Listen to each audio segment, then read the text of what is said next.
Alors, je voudrais qu'on parle un petit peu aujourd'hui, de GEO pour Generative Engine Optimization, discipline, extrêmement décriée, actuellement en France, hein, pas plus tard que ce matin, je lisais encore, LinkedIn que, c'était de l'enfumerie, je crois que c'était ça l'expression utilisée, parce qu'en fait, c'était juste du SEO et qu'il y avait pas de différence avec le SEO.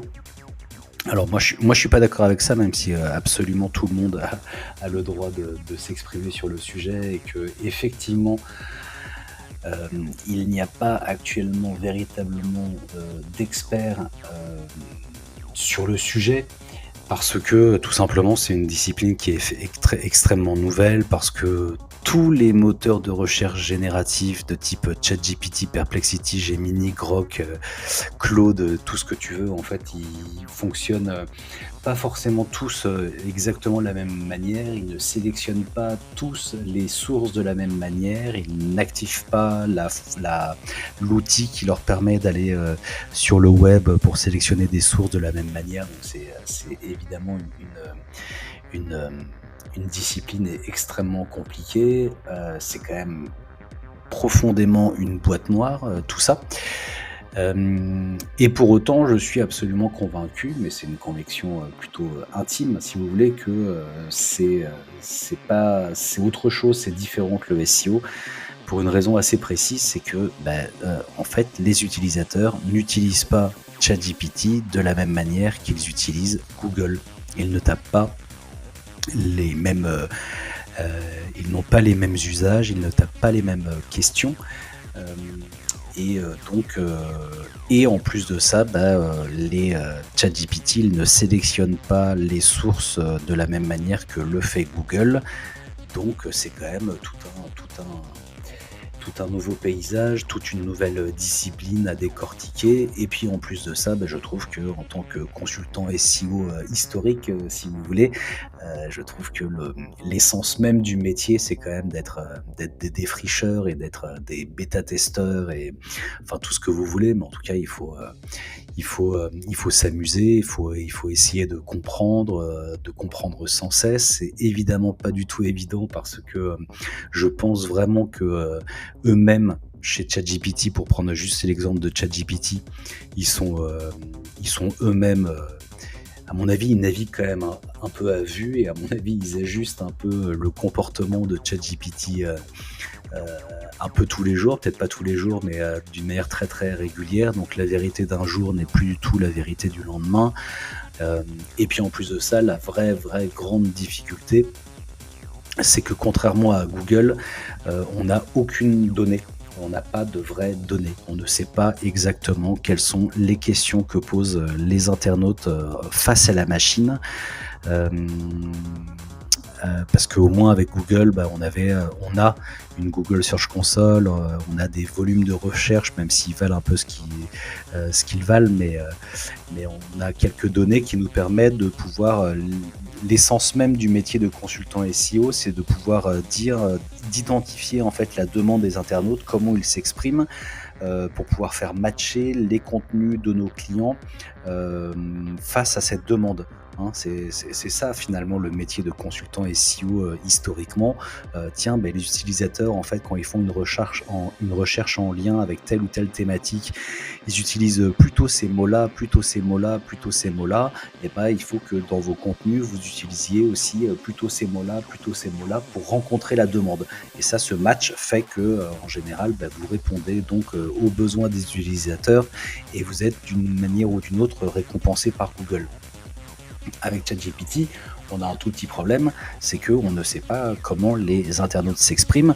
En plus de ça, chez Google, je crois que le chiffre historique, c'est de nous dire depuis toujours qu'il y a, je crois, je vais peut-être me planter au niveau du chiffre, mais qu'il y a, 15 de nouvelles requêtes par jour sur Google.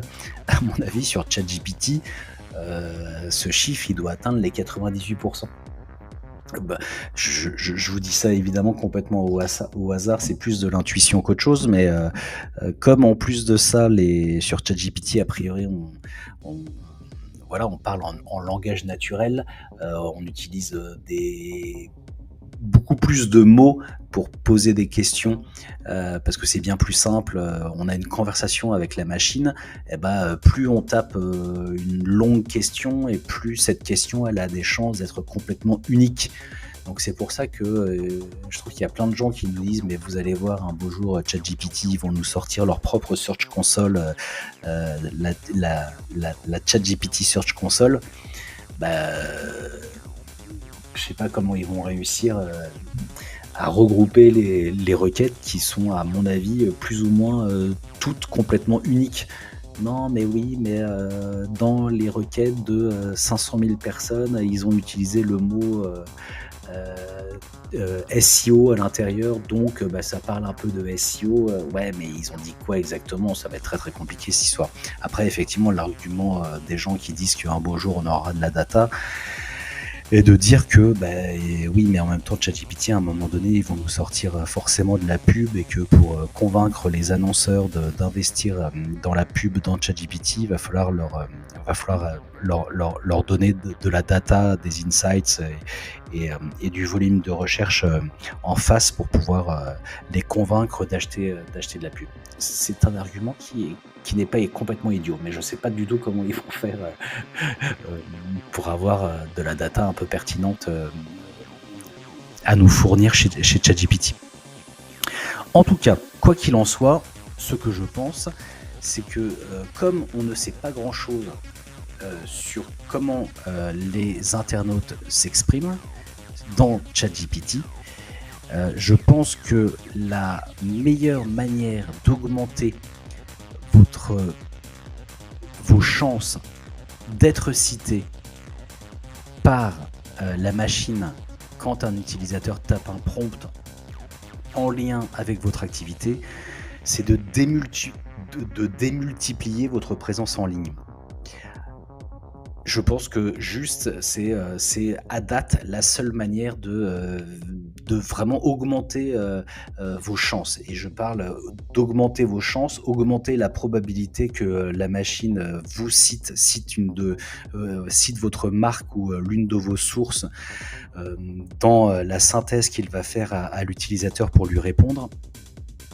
Parce que en fait, on ne peut rien promettre d'autre avec ce genre de machine.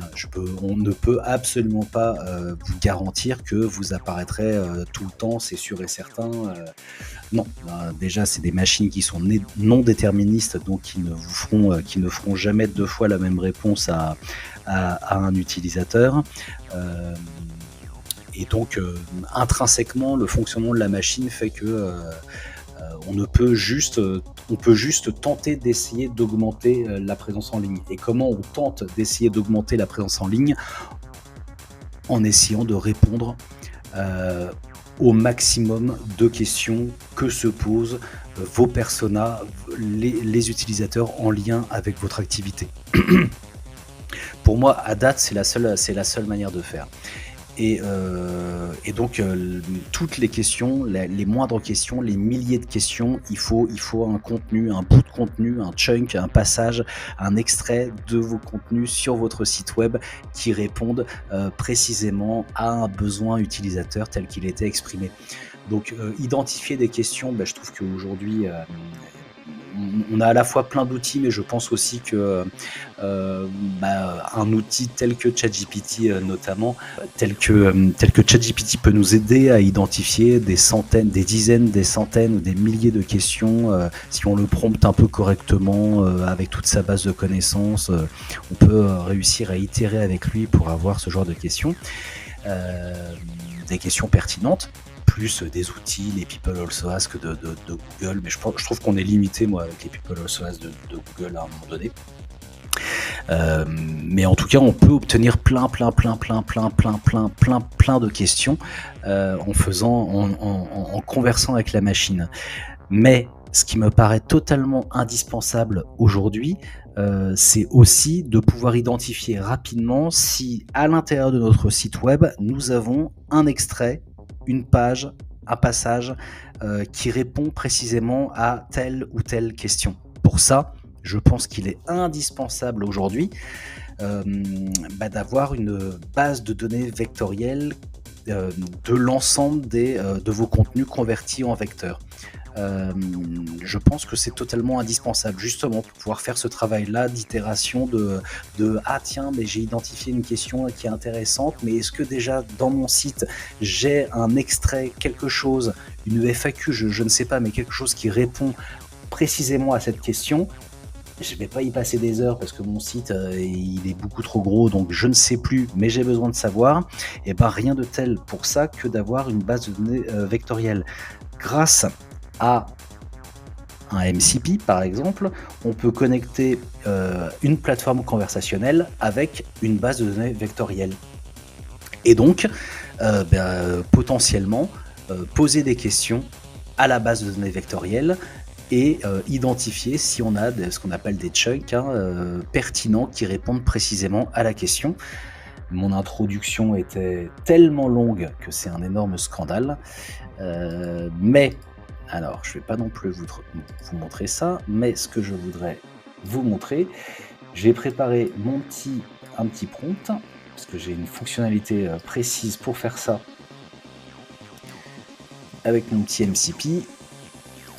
Et donc là, je vais demander à Claude, connecté à mon MCP qui lui-même est connecté à ma base de données vectorielle dans laquelle se trouve l'ensemble de mes contenus qui ont été découpés en chunks et vectorisés. Je vais lui demander, dis-moi, est-ce que dans ma base, hein, de données vectorielles, il y a un contenu, un extrait de contenu qui répond à cette question: quelle est la différence entre le SEO et le GEO? Et je vais donc lui demander de m'identifier un chunk pertinent via un processus d'identification via proximité sémantique, et si oui, eh bien de m'afficher ce contenu et puis de me répondre lui-même, parce qu'en fait il va aller chercher plusieurs chunks, les 5 chunks les plus pertinents a priori. Alors,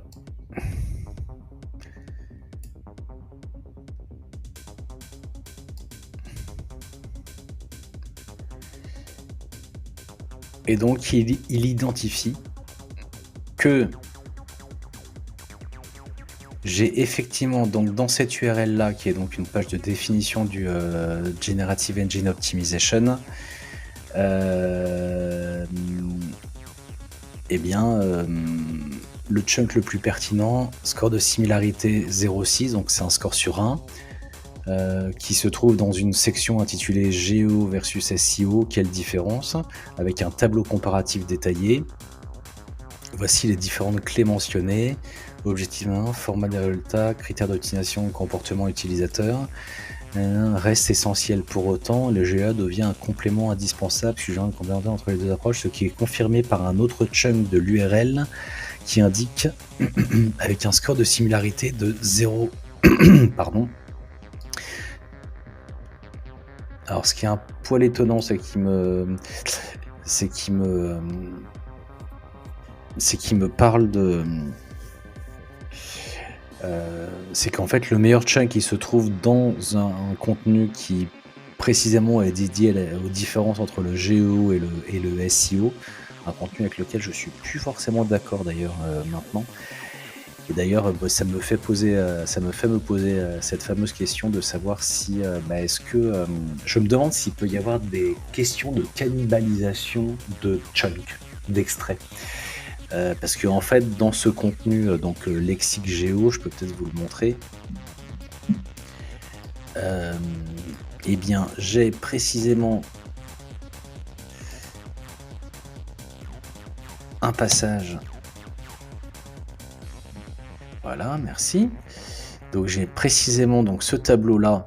Donc c'est ça, c'est le chunk hein, qu'il a trouvé. Il dit bah oui, ça répond bien. Mais j'ai aussi effectivement, comme il le dit si bien lui-même, un autre contenu qui répond, qui est vraiment spécialement dédié à ça. C'est une question que je me pose depuis des années en fait. C'est est-ce que c'est une erreur de ma part d'avoir développé ce tableau-là dans ce contenu dédié à la définition du GEO pour mettre ensuite un autre contenu vraiment dédié aux différences entre le GEO et le SEO. Qui est vraiment un GEO nana. voilà. Sachant que quand on va sur Google, quand on tape la requête, alors bizarrement, ça me génère un peu de trafic cette requête. Et pourtant, et pourtant, j'ai un mal de chien. A priori, je suis en page 2 de Google, mais la question que je me pose, c'est est-ce que si je retirais le tableau de ma page de lexique dédié donc à la définition du Generative Engine Optimization, est-ce que ça ferait potentiellement mieux remonter ma page dédiée aux différences entre le Generative Engine Optimization et le SEO? C'est une question à 1000 euros. N'hésitez pas à donner votre avis. Ah, je suis en bas de page 2, là, j'ai encore régressé. Il y a beaucoup trop de gens qui veulent se... Ah ouais, non, mais si Abondance publie tout le temps sur le sujet, on est mal aussi, quoi. Bref, c'est une question à 100 000 euros, mais en tout cas, je pense que, alors évidemment, ça c'est juste pour pouvoir interroger rapidement en langage conversationnel, sans que ça vous coûte d'argent, vos contenus pour savoir, tiens, je viens d'identifier une question, mais est-ce que j'ai déjà un contenu qui répond à cette question? Sinon, vite que je me dépêche de rajouter un passage à l'endroit le plus pertinent, à l'endroit qui va bien sur notre site, un passage voilà, précis d'une centaine de mots, disons, hein, qui répond précisément à une nouvelle question qu'on vient d'identifier. Mais évidemment, il faudrait le faire à l'échelle. Mais pour le faire à l'échelle, eh ben, il faudrait tout simplement lister toute une série de questions et puis, voilà, faire un petit script Python pour chaque question, bah, faire exactement cet exercice-là, interroger la base de données vectorielle pour récupérer les meilleurs chunks et on pourrait définir un seuil en dessous duquel on considérerait que bah non, on n'a pas de chunk qui répond à la question. Si le meilleur chunk par rapport à une question est inférieur à 0,5, disons, eh ben, on pourrait définir que bah, visiblement on ne répond pas à la question. Donc ça nécessiterait bah, de pouvoir optimiser les contenus existants pour pouvoir répondre spécifiquement à un contenu. De cette manière-là, on augmente les chances en répondant précisément à des centaines, des milliers de questions qu'on a identifiées qui sont en lien avec notre activité et qui sont potentiellement tapées par les utilisateurs sur ChatGPT. On augmente la probabilité d'être cité par l'IA générative ou au moins d'apparaître dans la réponse, d'être l'une des sources récupérées et peut-être même d'être congratulé par ChatGPT et les autres moteurs de recherche conversationnels. Voilà, c'est tout pour aujourd'hui. Et puis on se retrouve très très prochainement pour une nouvelle vidéo. Je crois que c'était la 7e vidéo dédiée au MCP et comment on peut piloter toute sa stratégie SEO et GEO en langage conversationnel, en langage naturel, directement sur une plateforme conversationnelle telle que Claude ou ChatGPT. À très bientôt, n'oubliez surtout pas de vous abonner pour de nouvelles aventures extraordinaires avec le MCP. Ciao ciao.